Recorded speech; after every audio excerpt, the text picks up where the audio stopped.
ఉమ్మడి కరీంనగర్ జిల్లాకు వరంగల్ జిల్లాకు ఆ ప్రాంతానికి న్యాయం చేయడం కోసం కాదు, అక్కడి భూములను కొల్లగొట్టి ఆ ప్రాంతంలో ఉన్నటువంటి గోదావరి నీళ్లను తీసుకుపోయి మెదక్ జిల్లాను సస్యశ్యామలం చేయడం కోసం ఆ రోజు కాళేశ్వరం ప్రాజెక్టు పేరు చెప్పి తీసుకుపోయాను తప్ప అక్కడెక్కడ కూడా నీళ్లు ఇచ్చినటువంటి దాఖలాలు లేవు. ఇవాళ నా పక్కనే ఉన్నటువంటి రామగుండం ఎమ్మెల్యే రామగుండం నియోజకవర్గానికి కానీ, మంత్రి నియోజకవర్గానికి కానీ, పెద్దపల్లి కానీ, నందిమేళలో రిజర్వేర్ కట్టి ధర్మపురి నియోజకవర్గానికి కానీ ఉమ్మడి కరీంనగర్ జిల్లాలో ఎక్కడ కూడా నీళ్లు ఇచ్చిన దాఖలాలు లేవు. ఆనాడు ఏదైతే మరి పత్తిపాక రిజర్వేర్ నిర్మాణం చేయడం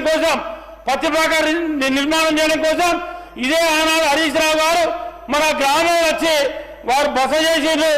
ఆ రోజు హెలికాప్టర్ పెట్టి రాడార్ సర్వే చేస్తున్నామని చెప్పి చెప్పింది కానీ ఎక్కడ కూడా సర్వే చేసిన దాఖలాలు లేవు.